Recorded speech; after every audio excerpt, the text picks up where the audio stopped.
What's up, people? We are back with more of Eden. In the previous video, the moment finally happened. They confessed each other's feelings for each other, and they actually kissed twice as well. Oh god. We didn't say a word to each other when we returned home. We just laid side by side in bed. Not sleeping, but not talking about anything either. We held each other's hands upon that narrow bed, looking up at the ceiling and gazed at each other. Occasionally kissed. We leisurely spent that calming, simple time together. We were shrouded in a mysterious euphoria, like we'd remembered something very precious. What put an end to that time was the sound of Sion's stomach. But you haven't eaten anything for 3 days after all. Yeah. I lightly kissed her cheek as she shyly hung her head. I'll go make something to eat. Would you like to eat in the living room? Bring it here. I got it. I kissed her once more, this time on the lips, and stood up. It's official. Hurry back, okay? Yeah. On reflex, I reached for the handgun beside my bed. I drew my hand back. Ryou? No, it's nothing. Guns were no longer necessary. Sion and I were the only two on the planet. No longer was there anything or anyone who would threaten us. Or her. From now on, I just had to be by her side. That alone would be enough.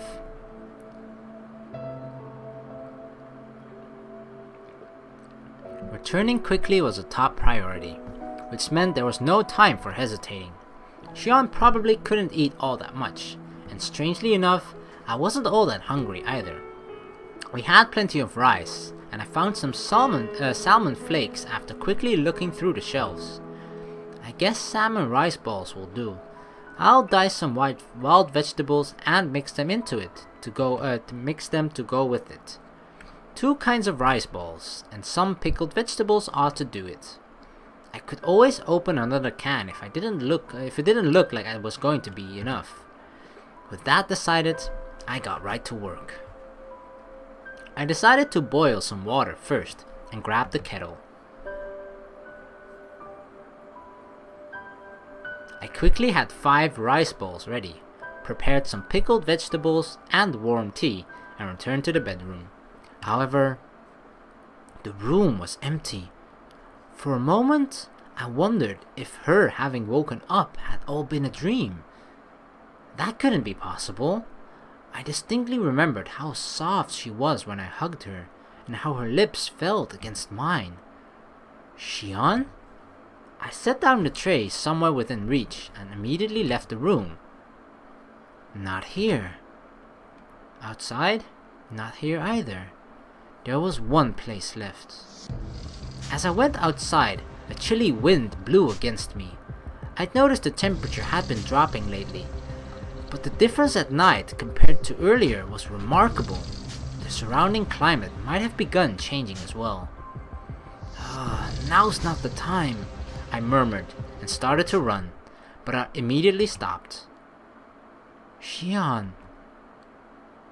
There she stood, a short distance away, unmoving, just standing there with her back to me. She stood so still, it was as if she wasn't even breathing. Sion. I tried to call her out once more, but she didn't show any response. What's wrong, Sion? You'll catch a cold out here. I grabbed and tugged her shoulder. What? Sion? When she turned around, her face looked like a blank slate. Her empty, hollow eyes sent chills down my spine. They're calling to me.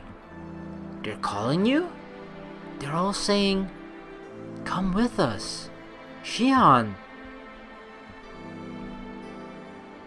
Sion's body shook violently like she'd been struck by lightning. Oh no, not this again. Ryou? The light returned to her eyes. her ordinary, slightly surly, yet deeply radiant eyes. Sion, right? Yeah? Ryou, what are you doing? That's what I should be asking. Huh? She tilted her head, seemingly unaware of what was going on. It's like something is taking over her body or something. What the hell? Sion, get it together. This is reality. Here, where I am, is reality. Yeah, I see. That's right.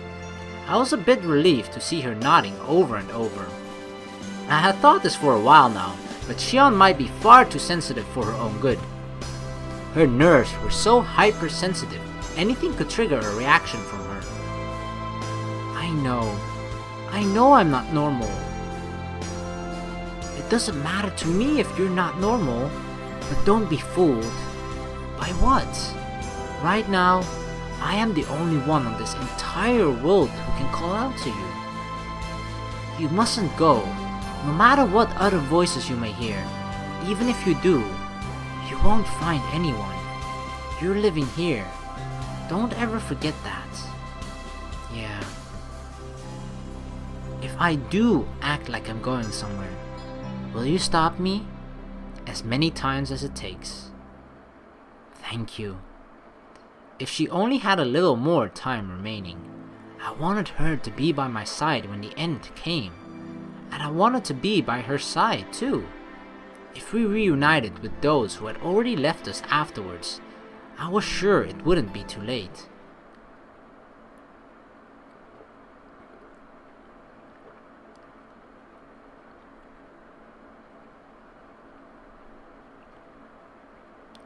Something was beginning to change, that much was certain. We could hear no birds chirping in the morning, nor the echo of the mountain stream that had ceased to flow, and the green leaves glistening with the previous night's dew had darkened. They were small, easily overlooked changes, but they were happening all around us. Ordinarily, she might have noticed these little details. However, that was probably impossible with the way she was now. Because what had changed the most these past few days was her. I'm back. Though I knew there was nobody there to answer, I called out before I entered the living room regardless. I placed the veggies I had harvested while out on my morning rounds onto the table. They haven't been growing very well lately. They were genetically modified to have a superior shape, taste, and rate of growth when compared to traditional vegetables too. All the same, it was more than enough for two. At least for now, anyway. There was some sort of strange buzzing sound. I looked around and immediately found the source of the noise. It's the radio? Yep. I completely forgot about it. Alicia's radio. We hadn't had any reception in a long time, so it was mostly for decoration. I could just turn it off, but the batteries would probably die soon anyway. May as well leave it be. Oh, we're gonna hear something. For now, I decided to make breakfast. I picked out a box of pre-packaged stew from the shelf. Although we hadn't been able to bring in many vegetables lately, we had plenty of these preserved goods. It was ironic in a way that the food I'd prepared for when Sion was supposed to stay here on her own was now feeding mostly me. I decided to whip up an egg dish while heating up the stew pack. I cracked the eggs into a bowl, beat them, and stirred in salt and pepper. After putting some butter in the frying pan and heating it, I poured in the eggs and scrambled it all together. This is like cooking lessons. I gotta write all of this down. This should do it. The flavor would be a bit lacking since we had no milk, but it was unavoidable. I put the scrambled eggs onto a plate and went to check on the stew. It looked like it was just about right. Do they not have goats? Because I'm pretty sure goats give milk as well, right?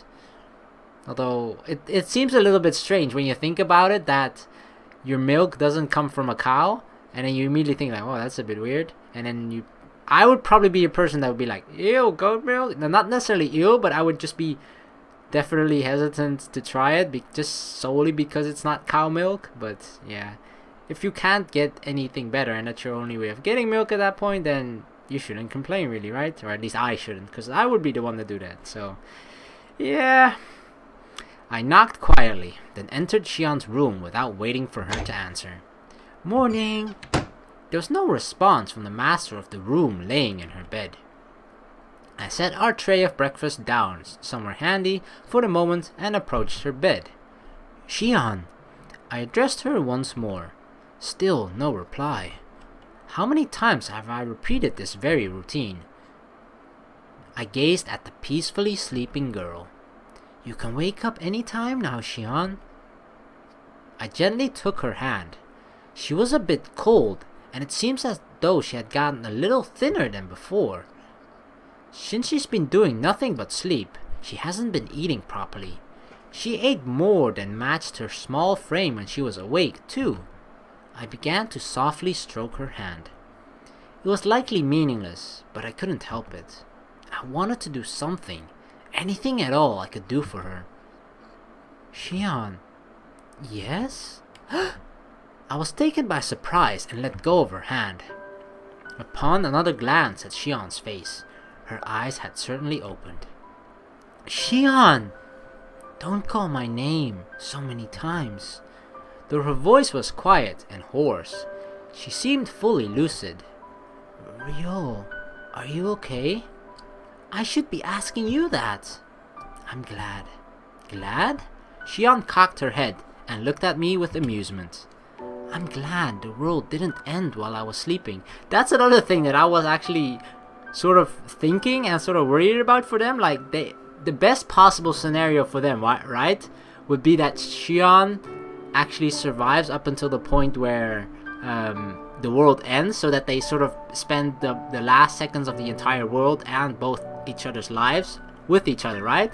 But considering that she's mostly asleep and she can sleep for a very long time as well, it's highly likely that if she does survive long enough for the end of the world, that she would actually be sleeping during that point. So yeah, if the end does come, as long as you're alive, I won't let you die. You won't die either? It'll take more than that to kill me. How strange. A fleeting smile crossed her lips. I get the feeling you just might survive. You make it feel like the end of the world is of no concern to you. It's so strange. The finale that she had spent her life to oppose to now was no longer of any concern.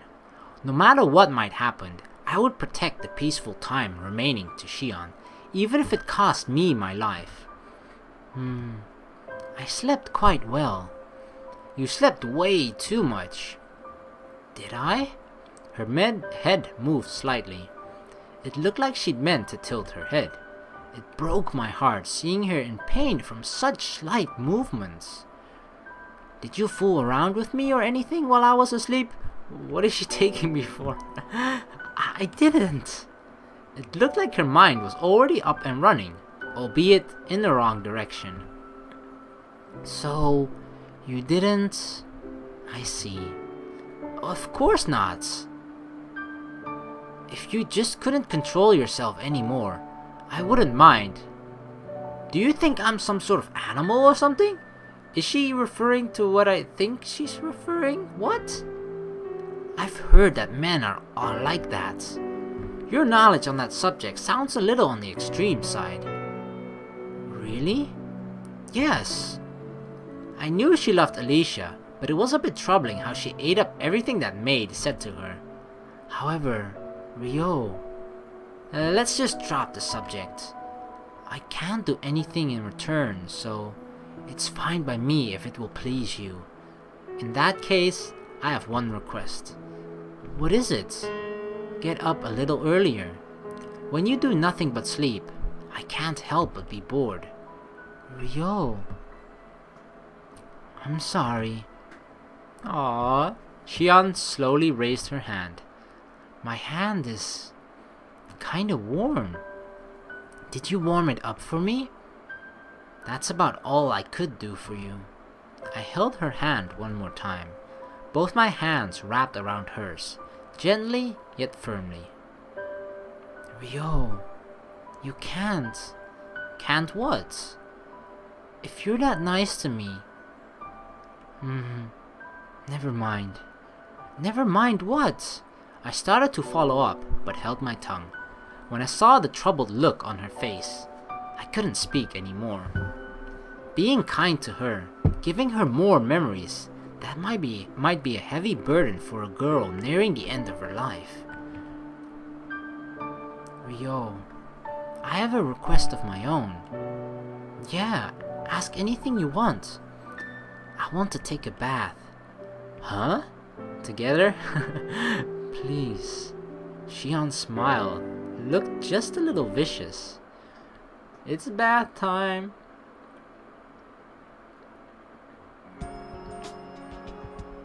I set some iced tea on the table, and Sion immediately took it in hands. Thank you. She drank it down immediately. She must have been hot after getting out of the bath.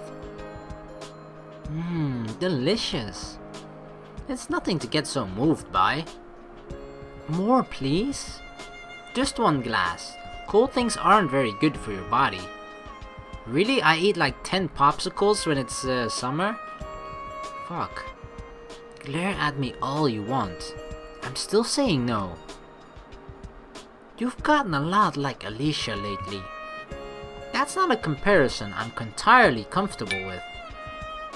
I grinned, and Sion, a little dejected, flicked the rim of her now empty glass with her finger.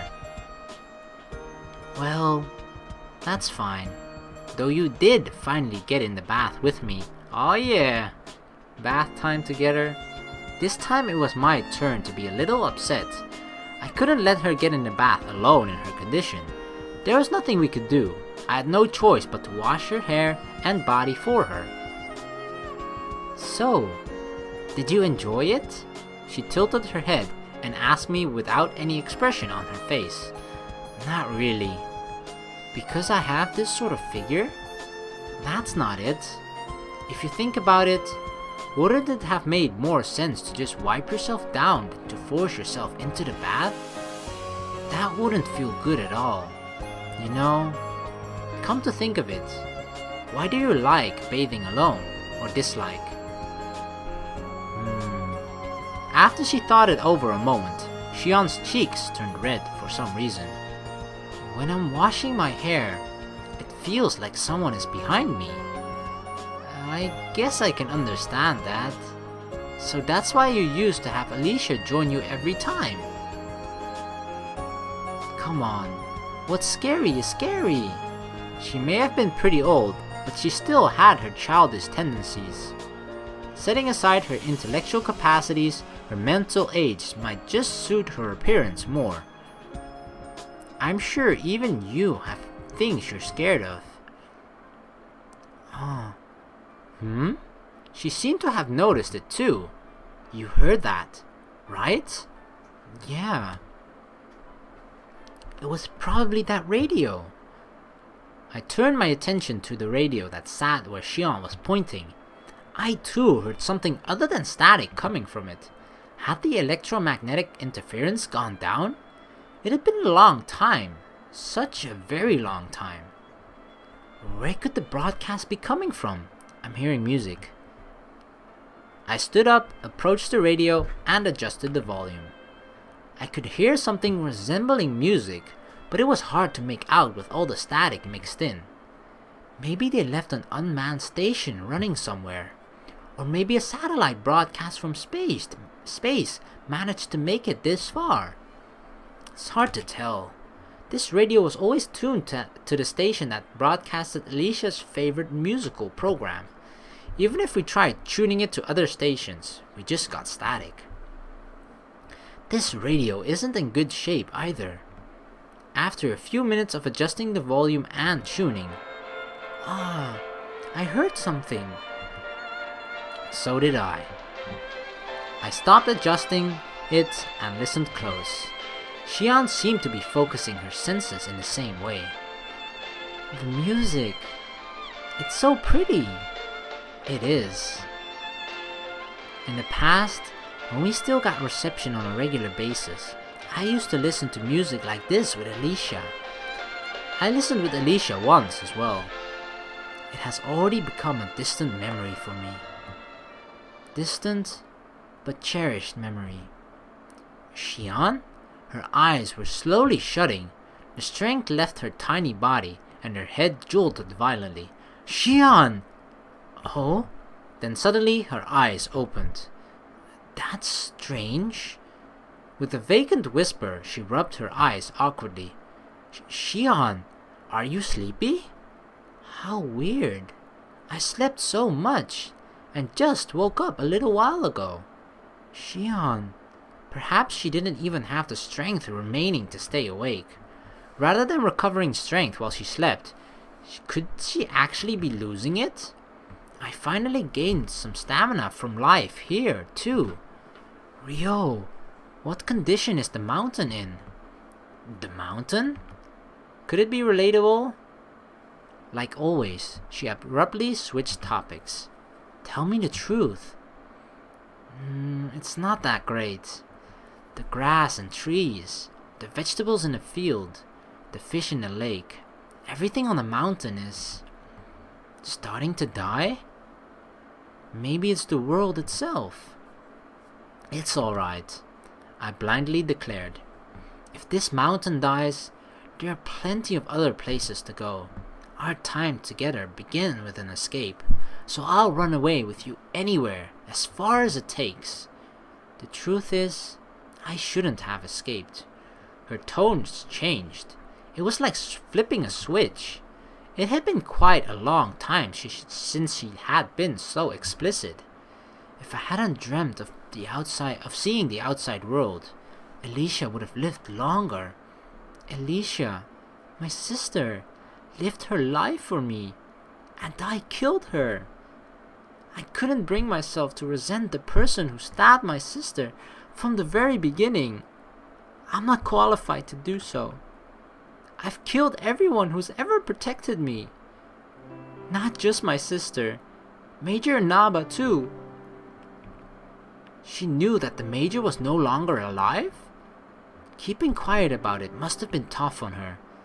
And you too. Even though I saved people, meant to save them, the people truly precious to me, I hurt them. I hurt those who are important to me, and then I lose them. Sion hung her head over the table, shoulders quaking. The room echoed with the pitter-patter of droplets. Sion, she was crying. I couldn't see her face, but the tears kept coming. The static-riddled music was the only other sound in the room. That beautiful melody now sounded helplessly melancholic. You haven't killed anyone. I held back my sorrows and spoke from the heart. If I didn't say it now, there would likely never be another opportunity to erase her regrets. And I won't let anyone die from now on either. Sion, you gave me a purpose. Sion quietly gasped. I was hardly alive, piling on sin after sin. Not dead would be more accurate. What made me feel truly alive was the time I spent with you. And I'm willing to bet that it was the same for Alicia and the Major too. Don't forget the people who set out on a journey aboard the ships you created either. The hope you gave them will one day take root on a new world. And Levi and Maya will be there on mankind's new home. Those who had gotten to know Sion and died, and those who would live on, not one of them had or would ever resent her. I was sure of that. Nobody regrets a thing.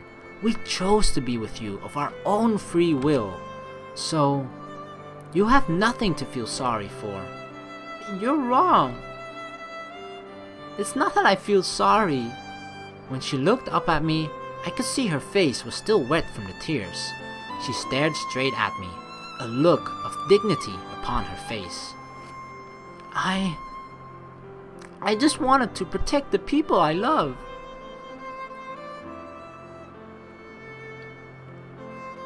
Okay, I'm setting you down.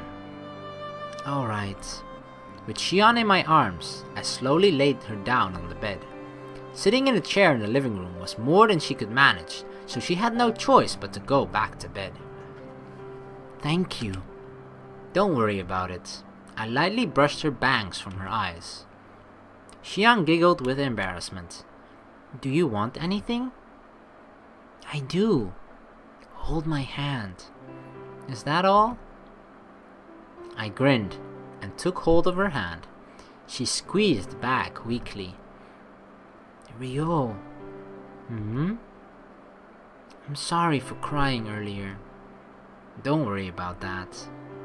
I wanted to say everything on my mind while I still could. I see. The window frame clattered quietly. The wind had picked up. The weather is nice again today. It is. At least the sunlight hasn't changed. It's really quiet. It sure is. On this quiet, ending world, I'm experiencing my first and final love. She whispered to herself and gave a brilliant smile. Her smile felt fleeting and looked like it might disappear any second, but was so beautiful I could never forget it. I prayed from the bottom of my heart for Sion's love, her happiness, to last as long as possible. I wanted her to live as long as she could. Sion? She had fallen asleep with a smile still on her face. Her hand was still tightly gripping mine. The sight of her breathing tranquility in her sleep, I adored it from the bottom of my heart. The end was definitely on its way, both hers and the world's, but all the same. It would be great if an infinitesimal sliver of hope could arise from this cruel reality, and so I prayed. Until the day she sleeps forever. Please, world, don't end.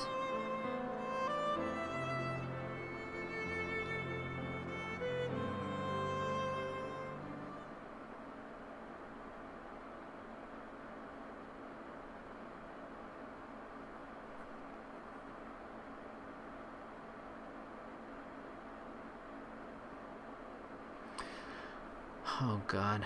Well, we're gonna end the video here. It's gotta be so tough for Ryou as well, right? Because, I mean, sure, he has committed and he knows beforehand everything that's going to happen to Sion. But still, seeing the person that you love just gradually becoming weaker and weaker over time and just seeing her slowly die, basically, that's gotta be tough as well, you know? So, dang. It's just so beautiful how both of those people just committed to this final love in their final moments of their life. They're just basically fully committed to each other and fully committed to that love and that moment and the little time that they have left. It's just so beautiful. But yeah, we're gonna end the video here. Thank you very much for watching. Please like and subscribe for more, and I'll see you in the next video. Peace!